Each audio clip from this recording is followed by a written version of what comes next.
सभी साथियों को जय भीम जय संविधान। साथियों, आज के इस वीडियो में हम चर्चा करेंगे कि यदि आर्य समाज ब्राह्मण समाज की स्थापना नहीं होता तो हमारा भारत देश का क्या होता, हमारे भारत देश का स्थिति आज कैसा होता। इस विषय पर साथियों हम चर्चा करेंगे। आप लोग सोच रहे होंगे कि अचानक ऐसा टॉपिक मैंने क्यों चुन लिया, इस विषय पर मैंने चर्चा क्यों करना शुरू कर दिया। तो इसके पीछे साथियों वजह है, इसके पीछे कारण है। कारण यह है साथियों कि मैंने कल जो है एक वीडियो देखा यूट्यूब में, जो आर्य समाज के लोग पॉडकास्ट चला रहे थे, जिसमें साथियों एक व्यक्ति के द्वारा जो स्वर्ण जाति से थे, उनका कहना था कि आज हमारे भारत देश को अगर पूरा देश दुनिया में कोई जान रहा है तो इसके पीछे वजह है आर्य समाज की स्थापना। यानी आर्य समाज की स्थापना नहीं होता तो आज पूरा देश दुनिया में भारत को कोई नहीं जानता। आज जो हमारा भारत देश, जो अखंड भारत जो बना हुआ है, इसके पीछे भी वजह है आर्य समाज की स्थापना। यानी आर्य समाज की स्थापना नहीं होता तो हमारा भारत देश आज अखंड भारत नहीं बनता। ये साथियों उनका कहना है। उनका कहना है कि आज हमारा देश जो विकास हो रहा है, विकसित हो रहा है, आज हमारा भारत देश जो आज़ाद हुआ, स्वतंत्र हुआ, ये भी आर्यों की वजह से हुआ, ब्राह्मणों की वजह से हुआ। ये साथियों जन उनका तर्क है। तो आज के इस वीडियो में साथियों जो है मैं आपको बताऊंगा कि आर्य समाज की स्थापना के बाद कितना हमारे भारत देश को इन्होंने विकसित किया, हमारा भारत देश को विकास किया, कितना हमारा भारत देश को इन्होंने अखंड अखंड किया, या भारत देश को साथियों खंड खंड किया। सही साथियों जवाब देने का मैं काम करूंगा आज के इस वीडियो में। इस वीडियो को शुरू से अंत तक जरूर देखिएगा। किसी किसी को इस वीडियो से याद हो सकती है, कृपया ध्यान से जो है इस वीडियो को देखें। और थोड़ा सा मैं तो न्यूट्रल में बात करूंगा, लेकिन किसी को याद होगा तो उसका ठिका तो मैं नहीं लिया हूं, है ना।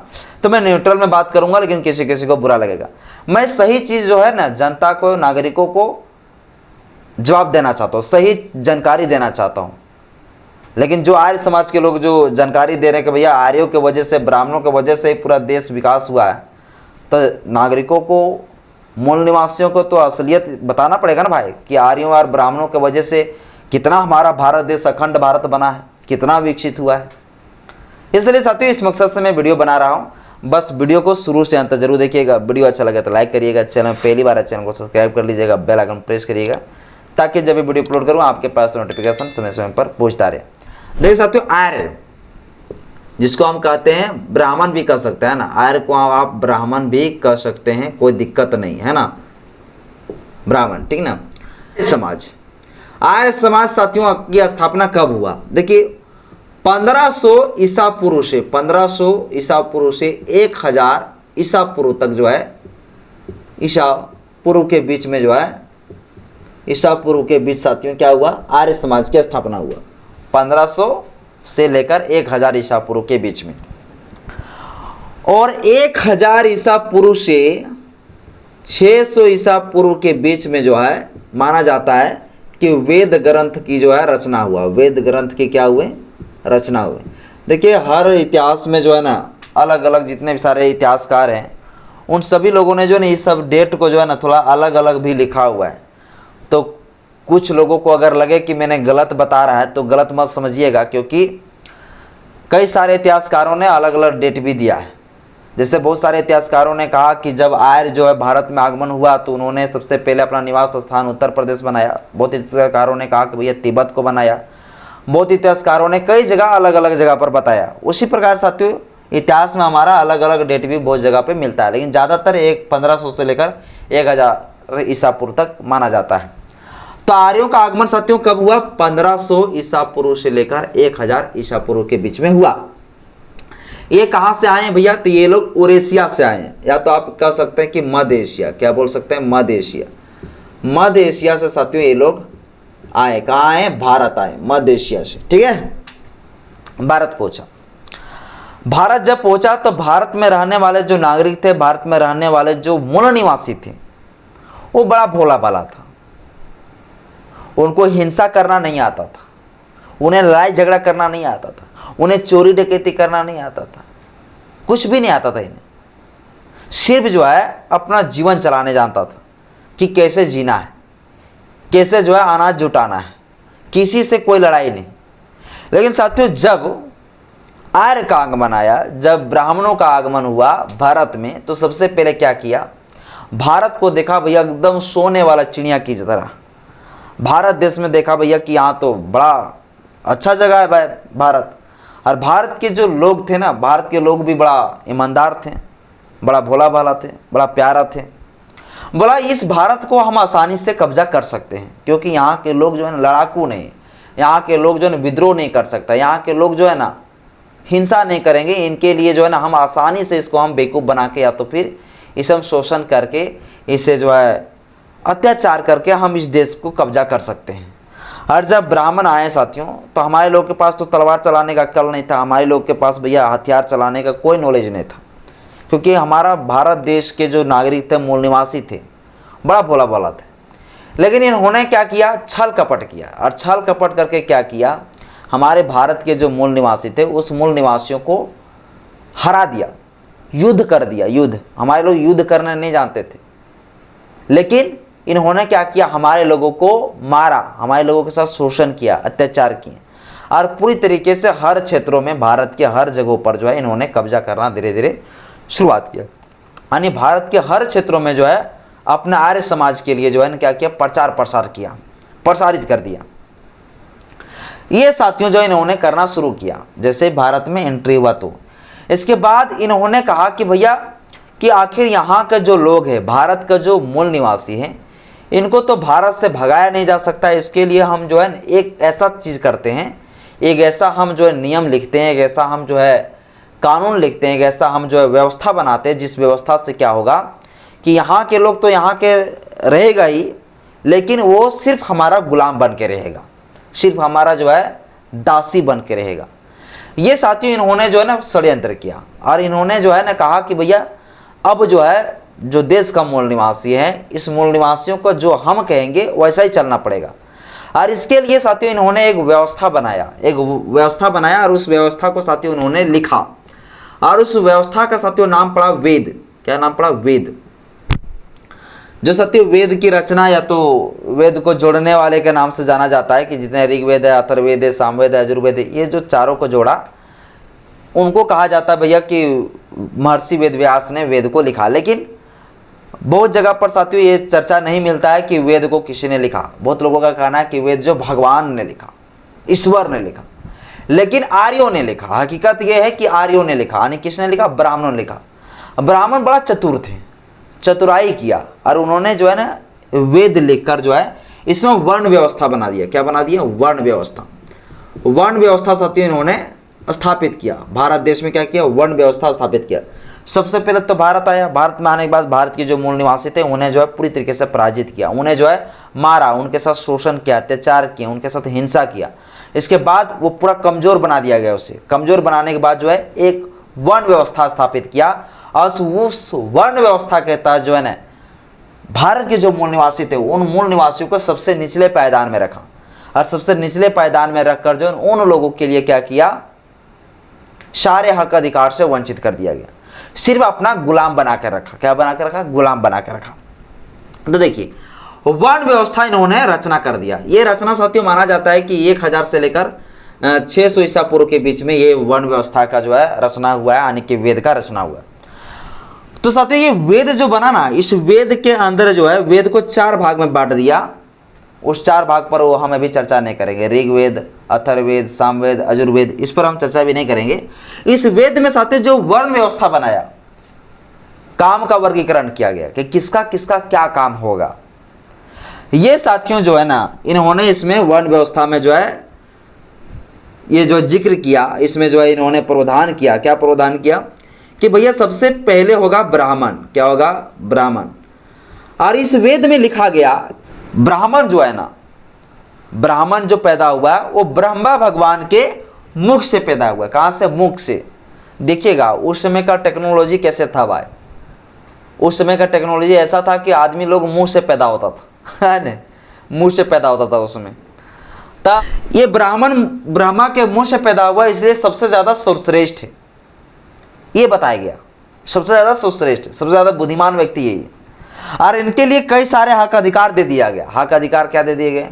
कि पूजा पाठ कराने का काम ब्राह्मणों का होगा, यज्ञ कराने का काम ब्राह्मणों का होगा, शिक्षा ग्रहण करने का अधिकार ब्राह्मणों का होगा। ये तमाम प्रकार के साथियों जो है चीज़ें जो है ब्राह्मणों के पास जो है ना, और टैक्स जब वसूल कर लाएंगे तो वो टैक्स का भी जो है रखेंगे कौन? तो ब्राह्मण रखेंगे। तो ये सारा चीज़ साथियों जो है ना ब्राह्मणों के पास ये हक अधिकार आ गया, पूरा भारत की सारी चीज़ें, सारी व्यवस्था ब्राह्मणों के हाथ में आ गया। इसके बाद साथियों क्षत्रिय, जिस क्षत्रिय को साथियों कहा गया कि ये ब्रह्मा के बाजू से पैदा हुआ, यानी कि इधर इधर से साथियों पैदा हुआ, मतलब लोग मुंह से पैदा हो रहा है, लोग बाजू से पैदा हो रहे हैं। इनका ये कहना था कि क्षत्रिय जो है ना ब्रह्मा के बाजू से पैदा हुआ है, और ये ब्रह्मा के बाजू से पैदा हुआ इसलिए इसे क्षत्रिय कहा गया, यानी कि ये लोग जो है शक्तिशाली कहलाएंगे, लड़ाकू कहलाएंगे। इसलिए साथियों क्षत्रिय का काम दिया गया प्रशासनिक कार्य को करने के लिए, कि भैया प्रशासनिक कार्य में भूमिका जो है क्षत्रिय का रहेगा। यानी कोई अगर टैक्स वगैरह नहीं दे रहा है तो वो वसूल कर लाएगा, अगर ब्राह्मणों की बात को नहीं मान रहा है तो फिर जो है उन्हें पिटाई कौन करेगा, क्षत्रिय करेगा। ये तमाम प्रकार के साथियों चीज़ें जो है ना क्षत्रिय को दिया गया, यानी कि शक्ति वाला कार्य किसको क्या दिया गया, क्षत्रिय को। इसके बाद साथियों वैश्य का काम था व्यापार करना, व्यवसाय करना, देश के अंदर जो अर्थव्यवस्था जो बना के रखना, ये सारा काम साथियों दिया गया था किसको, जो बनिया लोग थे, यानी कि वर्तमान समय का बनिया वैश्य लोगों के काम दिया गया था व्यापार करना, बिजनेस करना, तो उन लोगों का ये अधिकार था। और जो शूद्र था, सबसे निचला वर्ण, उन शूद्रों को साथियों क्या कर दिए गए थे, उन शूद्रों को जो है सारे हक अधिकार से वंचित करके रखे गए थे। उनका सिर्फ काम था ब्राह्मण हो, क्षत्रिय हो, वैश्य हो, तीनों का गुलामी करना, इन तीनों का जो है बात को मानना। अगर बात को नहीं मानेंगे तो फिर उनको धुलाई होगा। तो शूद्रों का काम बड़ा ही खतरनाक था। इसके बाद जो है इन्होंने कई सारे चीज़ें जो है उस वेद में ग्रंथ में लिख के रखा। क्या लिख के रखा कि भैया जो शूद्र होंगे ना, उन शूद्रों को जो है ना वेद ग्रहण करने का अधिकार नहीं होगा, किसी भी धार्मिक ग्रंथ को पढ़ने का अधिकार नहीं होगा। अगर ऐसा पाया जाता है या तो किसी मंत्र का उच्चारण करता है तो फिर जो है शूद्रों का जो है जिह्वा काट लिया जाए। इस प्रकार से साथियों प्रोविजन किया गया, इस प्रकार से प्रावधान किया गया। और कान में सिसा हुआ उबला तेल डाल दिया जाए। इस प्रकार से साथियों कड़े कड़े जो है प्रावधान किए गए, यानी कि शूद्रों के लिए पूरा ठोस बना दिया गया। इसके पीछे वजह क्या था कि यदि शूद्र लोग उस किताब को पढ़ लेते तो फिर वो समझ जाते, समझदार हो जाते हैं कि ये तो चतुराई से जो है ब्राह्मणों ने किया है। इसलिए साथियों सबसे पहले जो है ना मूल निवासियों को जो है ना उस किताब को ही पढ़ने से दूर रखा गया कि भैया इस किताब को ही मत पढ़ो, शिक्षा से ही वंचित कर लिया गया। तो यानी कि ब्राह्मण को भी शिक्षा अध्ययन करने का अधिकार था, उनके लिए दरवाज़ा बंद था भैया। जो क्षत्रिय था उनके लिए भी शिक्षा का दरवाज़ा खुला था, जो वैश्य था उनके लिए भी शिक्षा का दरवाज़ा खुला था, लेकिन शूद्रों के लिए कोई दरवाज़ा नहीं खुला था भैया। शूद्र को सिर्फ गुलामी करना था। तो शूद्र में कौन कौन था, ओबीसी ओरिजिनल शूद्र, जो SC ST वर्तमान समय का, ये लोग अति शूद्र में थे, है ना। ओरिजिनल शूद्र ओबीसी में, जो ओबीसी वर्तमान समय में सबसे बड़ा ब्राह्मण बने बैठे। अब इन लोगों का जो तर्क है कि आर्य समाज की स्थापना से अखंड भारत बना, समझिए यहाँ पे अखंड भारत बना। जब आर्य समाज की स्थापना हुआ तब मेरा भारत देश खंड खंड हुआ। वर्ण व्यवस्था नहीं था भारत देश में, भारत देश में जाति प्रथा वर्ण व्यवस्था नहीं था। भारत देश के लोग सभी लोग भाईचारा के साथ काम कर रहे थे। सभी लोग जो है कार्य क्षमता के अनुसार से जो कर पाते थे वो करते थे। लेकिन जब आर्यों की आगमन हुआ तो आर्यों ने भारत देश को खंड खंड करने का काम किया और देश के मूल निवासियों को गुलाम बनाया। देश के मूल निवासियों को सारे हक अधिकार से वंचित कर दिया। उन्हें खाने के लिए भी अनाज नहीं दिए जाते थे। उन्हें कुत्ता जहां पानी पीता था वहां भी पानी पीने का अधिकार नहीं दिए गए। गला में मटका टांग दिया गया ताकि वो जमीन में थूक ना सके। पीछे झाड़ू टांग दिया ताकि जमीन में जो है ना पैर का निशान ना पड़े, क्योंकि ब्राह्मण आदि वहां से जाएंगे तो उस पैर निशान से जो है अपवित्र हो जाएंगे, अशुद्ध हो जाएंगे।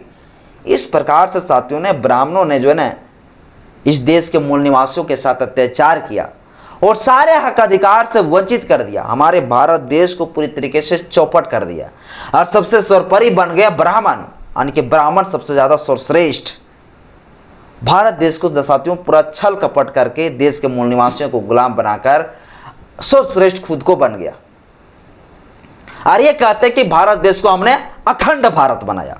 फिर इसी ब्राह्मणों के वजह से, इन्हीं जो है आर्यों के वजह से भारत देश में इतने सारे जातियां में बट गई, इतनी सारी जातियां बट गई। सबसे पहले तो भैया ब्राह्मण था, क्षत्रिय था, वैश्य था, शूद्र था। तो ये चार वर्ण तो जो आपस में मिल नहीं सकते थे, आपस में भाईचारा के साथ तो रह नहीं सकते थे, तो खंड खंड तो पहले वहां किया। अब साथियों जब फिर से लोग मिलने लगे, जब वेद के बारे में लोग जानने लगे, तो इन्होंने फिर चतुराई किया और चतुराई करके इन्होंने 6743 जातियां बना दिया, ताकि अब जो है 6743 जाति आपस में मिल ना सके, आपस में ये लोग टूटे रहे। इस प्रकार से इतने सारी जातियां बना दिया। और इनका कहना है कि हम भारत को अखंड भारत बनाएं, भारत को हम विकसित भारत बनाएं। आज साथियों अगर ये आर्य समाज की स्थापना नहीं होता तो हमारा भारत देश बहुत तरक्की कर रहा होता। हकीकत यही, आर्य समाज की स्थापना से हमारा भारत देश का कोई तरक्की नहीं हुआ, बल्कि हमारा भारत देश और चौपट में चला गया। आज भारत देश में जो गरीबी है, लाचारी है, भुखमरी है, जो भी है देश में जो समस्या, वो आर्यों की वजह से। क्यों पता है? जो आज के समय में जो शेड्यूल ट्राइब, शेड्यूल कास्ट या ओबीसी के लोग जो गरीब है, जिनके पास रहने के लिए मकान नहीं है, खाने के लिए अनाज नहीं है, अच्छे अच्छे जगहों पर नहीं गया है, इसका वजह है साथियों आर्य समाज की स्थापना। क्योंकि जब उन्होंने स्थापना किया तो हमारे लोगों को सारे हक अधिकार से नीचे रख दिया गया, खुद को सर्वश्रेष्ठ बना दिया गया। आज की स्थिति जो है, इतना गरीबी लाचारी में जो बीत रहा है, भुखमरी में जो बीत रहा है, इसके पीछे वजह किसका है? तो आर्य समाज की स्थापना, क्योंकि उन्होंने पूरी तरीके से हमारे सारे हक अधिकार से वंचित करके रखा गया। आज आर्य समाज की स्थापना नहीं होता तो हमारे भारत देश की स्थिति साथियों कुछ और होता और बेहतर होता।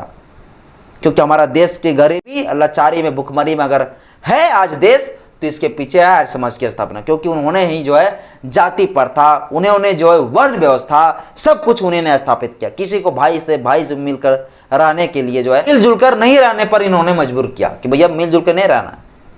सबसे पहले तो इन्होंने वर्ण व्यवस्था बनाया और फिर जातियां बना दिया। अब भारत के मूल निवासियों में ही आपस में बांट दिया कि तुम ये है। भारत के मूल निवासियों को ही जो है आपस में बांट दिया और बांट कर विभाजित करके ये कह दिया कि तुम यादव है, तुम चमार है, तुम तूरी है, तुम मांझी है, तुम फलना है, तुम ढकना है। इस प्रकार से तमाम जो है 6743 जातियां बांट दिया और बोला एक दूसरे से मिलकर मत रहना, एक दूसरे के घर में जाकर खाना मत खाना। तो भारत देश को साथियों अखंड बनाने में आज देश में जो है जाति के आधार पर जो शोषण होता है, जाति के आधार पर जो भेदभाव होता है, जाति के आधार पर जो मूंछ रखने पर काट दिए जाते हैं, मार दिए जाते हैं, घड़ा का जो मर्डर कर दिए जाते हैं, घोड़ी पर चढ़ने पर जो उतार दिए जाते हैं, बड़े बड़े जो हिंसा होता है, ये सारा किसके वजह से हो रहा है? ये सारा साथियों आर्य समाज की स्थापना की वजह से हो रहा है। इनका कहना है कि भारत देश विकसित हो रहा है, भारत देश विकास की ओर बढ़ रहा है आर्य समाज की स्थापना के बाद। कुछ नहीं साथियों, आर्य समाज की स्थापना से हमारा भारत देश चौपट हुआ है, हमारा भारत देश सत्यानाश हुआ है। आर्य समाज की स्थापना नहीं होता तो हमारा भारत देश में भाईचारा होता, हमारा भारत देश के अंदर जो है ना वो देश होता, जो देश साथियों वो देश होता जो सम्राट अशोक, भगवान बुद्ध, तथागत बुद्ध ने बना के रखा था देश को, सोने का चिड़िया वाला देश, वो देश होता अगर आर्य समाज की स्थापना नहीं होता तो देश के अंदर साथियों जितना भी आज गरीबी है, लाचारी है, भुखमरी है, सारे कुछ जो देखने को मिल रहा है, इसमें बहुत बड़ा योगदान आर्य समाज का रहा है। अगर आर्य समाज नहीं होता तो आज हमारा देश का स्थिति कुछ और होता, क्योंकि उन लोगों को शुरू से पीछे रख दिया गया, वर्ण व्यवस्था बनाकर उन्हें पीछा रखा गया। इसके वजह से आज तक हमारे लोग ऊपर नहीं उठ पा रहे हैं। आर्य का कहना है कि हमारा भारत देश तरक्की कर रहा है आर्य समाज की स्थापना से। इनके लिए साथियों मुंहतोड़ में जवाब देना चाहता हूँ, लेकिन मैं क्या कहूँ, ज़्यादा कुछ मैं बोल दूंगा उल्टा सीधा तो फिर बवाल हो जाएगा, फिर कंट्रोवर्सी का विषय बन जाएगा।